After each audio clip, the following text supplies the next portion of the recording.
পুজোকে কেন্দ্র করে একটা বন্ধু বান্ধব ইয়ার্কি মেরেছে, যে ইয়ার্কি মারতে গিয়ে এই ঘটনাটা ঘটেছে। ঠাট্টা করে লোকে ধাক্কাধাক্কি করে, ইয়ার্কি মারে, এমনকি ঠাট্টা করে মারপিটও লেগে যায়। আমি দেখেছি আমাদেরও বন্ধু বান্ধব আছে, আমরা ঠাট্টা ইয়ার্কি ছোটবেলায় করেছি।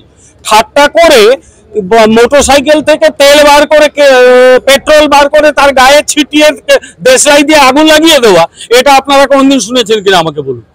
আমরা কেস নিতে পারি, 2000 টাকা লাগবে। এটা কেমন পুলিশ? এরা কি রক্ষক করতে এসে না ভোগ করতে এসে? কোনটা? এর উত্তর কি পুলিশ দিতে পারবে আমাদের সামনে?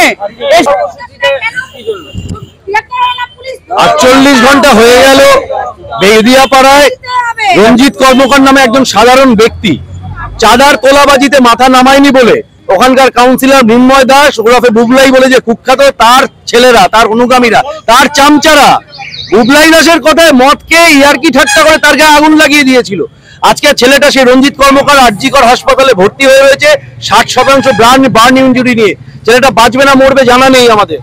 আজকে তার পরিবারটা পথে বসলো, তার ছোট ছোট বাচ্চাগুলো পথে বসলো। এই পরিস্থিতিতে নাগেরবাজার থানা এখনো 48 ঘন্টা হতে গেল কাউকে গ্রেফতার করতে পারলো না। কি কারণে, কোন সেটিং এ? বুবলাই দাসের ভয় না বুবলাই দাসের অর্থ বলে? কি জন্য নাগেরবাজার থানা ইনঅ্যাক্টিভ, সেই কৈফিয়ত নিতে আমরা আজকে নাগেরবাজার থানার সামনে বসেছি। এবং আমাদের দাবি 24 ঘন্টার মধ্যে পাড়ার লোকের সামনে যারা, যে তৃণমূলের দুষ্কৃতীরা একটা সাধারণ ছেলের গায়ে আগুন লাগিয়ে দিল, তাদেরকে 24 ঘন্টার মধ্যে গ্রেফতার করতে হবে। খুনি কাউন্সিলর মৃন্ময় দাসকে 24 ঘন্টার মধ্যে লকআপের পিছনে নিতে হবে। পুলিশের কি কোথাও চাপ রয়েছে বলে আপনারা মনে করছেন?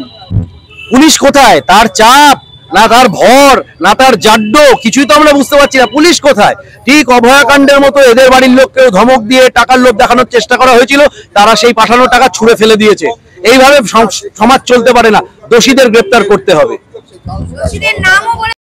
গ্রেফতার হলো না, দোষীদের যে যাকে মেরেছে পুড়িয়ে তার প্রত্যেকের নাম বলে দিয়েছে, রাস্তায় ওপেন রাস্তায় তাকে বাড়ি থেকে ডেকে পেট্রোল জ্বলিয়েছে। এটা কি খেলা হচ্ছে নাকি? তৃণমূল, ওরা বলছে তৃণমূল করে, তাই জন্য বন্ধুরা বন্ধুরা বন্ধুরা বন্ধুরা বলে কোনো কিছু হয় নাকি?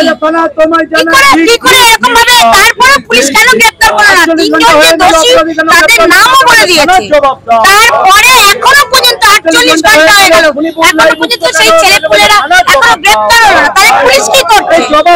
তাহলে আমরা কার? আমরা জনগণ।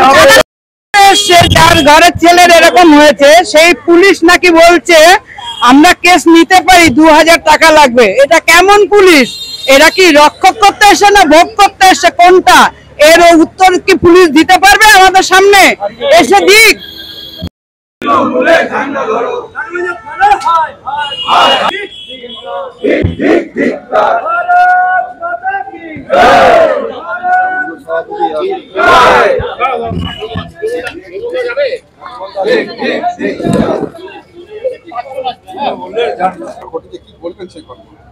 আচ্ছা, আপনারা একটু ভেবে দেখুন তো, কোন সভ্য সমাজে আজ অব্দি শুনেছেন লোকের গায়ে আগুন দিয়ে দেওয়া হচ্ছে? আপনারা বলুন আমাকে, এটা কোন সভ্য সমাজে শুনেছেন কোনোদিন? এবং সেটা বলা হচ্ছে বন্ধু বান্ধব ঠাট্টা করে আগুন লাগিয়ে দিয়েছে। ঠাট্টা করে লোকে ধাক্কাধাক্কি করে, ইয়ার্কি মারে, এমনকি ঠাট্টা করে মারপিটও লেগে যায়। আমি দেখেছি আমাদেরও বন্ধু বান্ধব আছে, আমরা ঠাট্টা ইয়ার্কি ছোটবেলায় করেছি। ঠাট্টা করে মোটরসাইকেল থেকে তেল বার করে, পেট্রোল বার করে তার গায়ে ছিটিয়ে দেশলাই দিয়ে আগুন লাগিয়ে দেওয়া, এটা আপনারা কোনদিন শুনেছেন কিনা আমাকে বলুন। পশ্চিমবাংলা এবং দমদম, দক্ষিণ দমদম সেটাও দেখিয়ে দিল যে এটাও এই সরকারের আমলে হয়, এই দলের আমলে হয়। সবচেয়ে দুঃখের কথা হচ্ছে যে এর মাধ্যমে যে বার্তাটা যাচ্ছে, যে কোনো মানুষকে আগুন লাগিয়ে দেওয়া যায় তার গায়ে ঠাট্টা করে, ইয়ার্কি মেরে, এবং তাকে লুজলি রাখা যায় যে ঠাট্টা হয়েছে বলে আগুন লাগিয়েছে। আমি জানি না এটাকে সভ্য সমাজ বলবো না অসভ্য সমাজ বলবো। কোন সমাজ বানিয়েছে এই সরকারের যে রাজনৈতিক দলটা? পুলিশের ভূমিকা নিয়ে কি বলবেন? আমরা পুলিশের কাছে এসেছি, এখনো পর্যন্ত কেউ ধরা পড়েনি। 48 ঘন্টা পেরিয়ে গেছে, এখনো পর্যন্ত কেউ ধরা পড়েনি।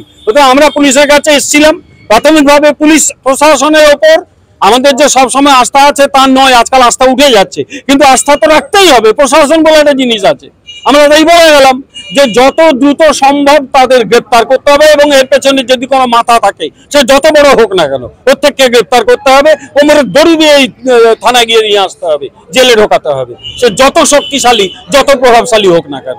কাউন্সিলরের গ্রেফতারের দাবি জানাবেন? যে কোনো লোক টপ টু বটম প্রত্যেককে অ্যারেস্ট করতে হবে, আমরা বলে এসেছি, কোনো ছাড়াছাড়ি নেই, প্রত্যেককে গ্রেফতার করতে হবে এই ঘটনার সঙ্গে যারা যুক্ত তারা।